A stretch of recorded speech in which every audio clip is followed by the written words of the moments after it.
error codes. Should we see what comes up? Oh, hello.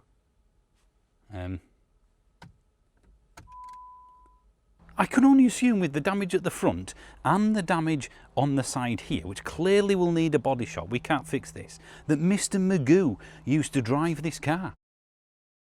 Either this is the superleggera, super lightweight version of Volkswagen's full electric ID.3, or we've bought a car that needs substantial work doing to it to restore it back to its former glory.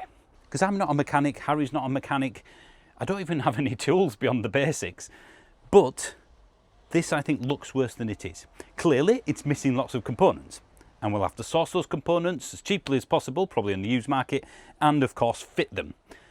But we are men. We're handy men, and we know how to look on YouTube for tutorials on how to do things. It's literally how people run their lives now. So yeah, what do you think? Structurally, I should point out, it's solid. There's no structural problems at all. This is not a written off car or anything like that. It is just, from what I understand it, and I don't know the full story, bumper, headlights, probably a few other panels, and sensors, all, you know, stuff that's connected to the bumper, things that plug into these that are missing. Once we've done it, it will be fine. And it's only 4 years old, 4 and a bit years old. It's 2022 reg. It's done 31,000 miles. This is definitely worthy of resurrection.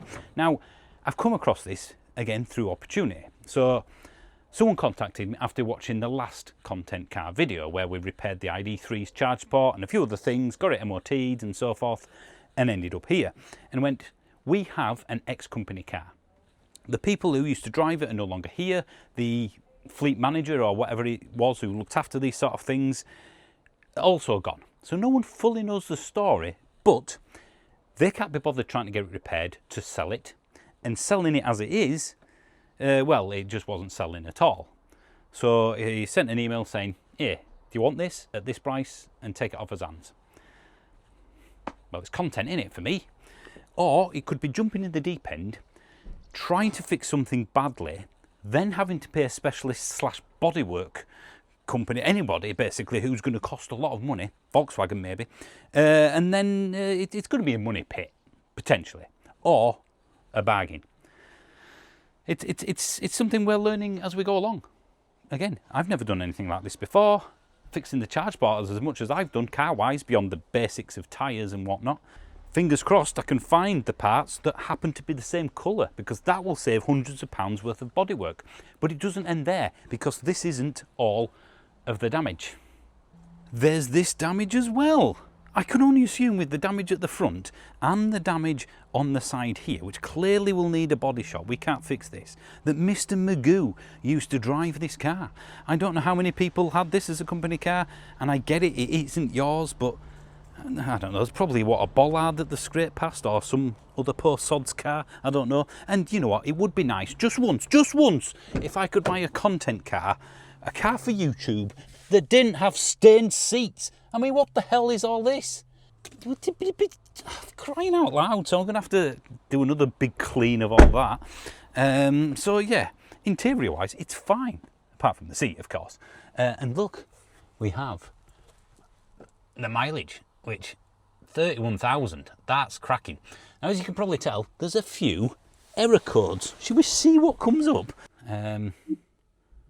Oh, hello.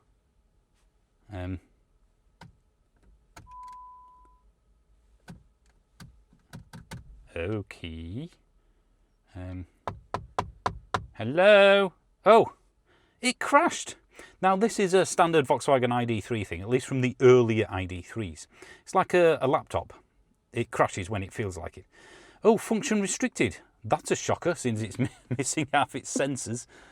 Oh God, I don't miss this. It's a terrible infotainment system compared to other stuff out there. Let's have a look at the status. Oh, 8 reports. Vehicle lighting, again. Front left, front right turn signal, front assist. So it's the same stuff as before, lane assist not working. Hopefully all this is related to stuff that is just missing rather than faulty. So once we put it back, it'll be all right. It'll be up and running again. Fingers crossed. Here's a question for you. Would you actually repair this? Because it's purely cosmetic. It's not affecting the car at all. And if I spent, I don't know, £1,000, say, repairing this, it's only going to add £1,000 to the car. So is it worth doing? Because again, it's purely cosmetic. And if someone wants a cheap car, it's £1,000 cheaper for the sake of having some damage. There's plenty of cars out there driving around with scuffs on them and stuff worse than this. So what would you do? If you're purely doing it to eventually sell, fix or no fix? Let me know in the comments.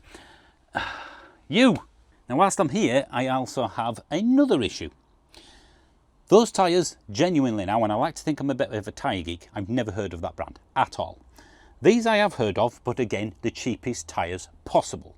What is it with people, for arguably the most important part of the car, still buying cheap crap? Stop doing it. Even company cars, stop it. Because of what's left on the tread. I mean, they're perfectly legal, but there's not a huge amount left. I'm going to need 4 new tyres. So 4 tyres fitted, that's going to be what? At least 500 quid, 600 quid, I don't know. Because I'm not going to go for cheapies. I'm going to do what this car should always have, some decent tyres. So I'm thinking Michelin Primacy Energy tyres, or Primacy Energy tyres, because AAA rated, A rated for wet grip, A rated for efficiency, A rated for noise. And this is the lowest battery version. It's the 45 kilowatt hour ID.3. It's the base spec. So we want efficiency, we want grip, we want quietness. It's the perfect tyre for this car. So fingers crossed that they do it in this size. I think they do.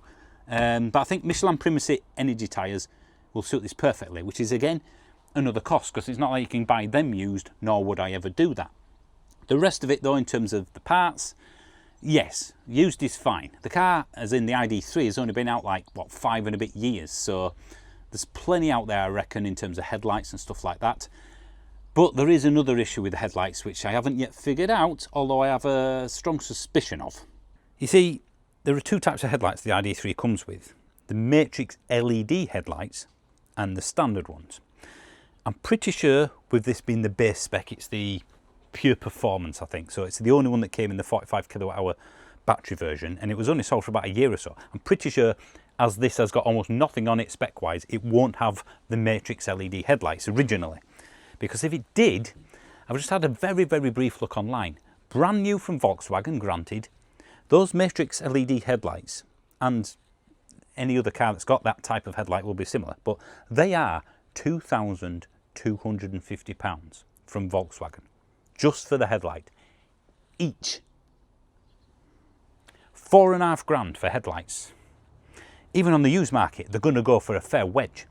So, fingers crossed, this has got the standard headlights, which I think they will do, because again, who's going to spec Matrix LED headlights on something that hasn't even got a reverse camera, for example? Again, it's the base spec, the ideal company car, really. So yeah, it currently doesn't have an MOT, so we can't even drive it to anywhere apart from the MOT station once it gets to that place. At the moment, I don't think it'll pass. So we've got a lot to do, we've got a lot to learn. I hope this will be interesting, because we've always done the same thing on this channel. Everything we do, whether it's buying a cheap used car or doing something like this, it's something that everyone can recreate. If you really want to, you buy the basic tools, watch some videos, you can do this yourself. Just like the charge port door fix from the last video. Again, if you can watch a video and you're vaguely handy, you can do it yourself.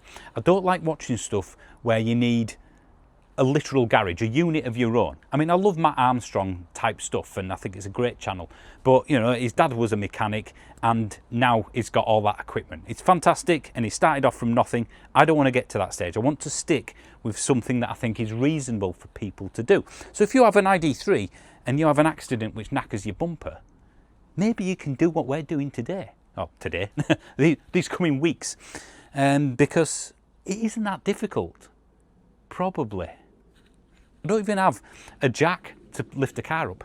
I'm going to have to buy stuff, which does mean that I can probably get away with kitting out the garage in a man cavey garagey style. That might go on the second channel, Driving Home. So please subscribe to that if you want to see a garage build.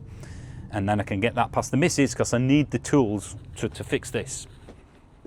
I'm assuming that's the headlight loom. That's the headlight loom. There's 3 things here, 3 plugs that are missing stuff. We've got 4 parking sensors. Who knows what else, electrically speaking, other than headlights, which is that, we are missing from the front bumper. I think there's a big plastic bit that's missing as well. So we're probably going to get parts for this and then find that something's missing, or it, you know, it doesn't make sense. It's like putting a jigsaw piece together and you don't fully know what it looks like, or you don't know if you got all the pieces. A money pit potentially, a bargain potentially. I'm eager to find out myself, and maybe a catalyst for something in the future. Who knows? But it is going to be at least hopefully interesting for you to subscribe to the channel for. And if you want to become a member for 99p a month, that enables me to do stuff like this, because this is a genuine gamble. For what I've paid for this, I've got a bit of a buffer to repair it before I've spent more than it's worth. But if I do get to that stage, especially with bodywork stuff and tyres, then all of a sudden I end up losing a lot of money just for YouTube content. But that's the gamble I'm willing to take. I'm not, you know, playing the violins or anything, but people who become members, people who just subscribe, who click like, who put a comment in, that pushes the video, any channel. So it's not just me now, any channel you watch, if you interact with it, that pushes it on the algorithm, so to speak, so a lot more people watch it. That's how you help someone out. You don't have to pay me as a 99p member or anything like that. You could just interact with the channel. That's all I ask. Or you could just watch the video. And apparently, if you watch all of the video, as in don't skip a load of bits, that's good too. I should point out that I'm not going to drag this out. The plan is get this and the next few videos done. So this video goes up in 2 weeks, the next video goes up. 2 weeks from that, the next video goes up. I don't want to have a big gap. I'm going to try and keep the momentum. If it ends up being in a body shop for a few weeks, then obviously we'll have a pause. But I want to keep going with this and then get the next content car once this goes, and so forth and so forth. So yeah, maybe this is the beginning of a different channel sort of thing. I don't know, I'm just making this up as I go along. It's worked for a decade, so let's keep going. Either way, thank you ever so much for watching, and if you want to see more of this, let me know.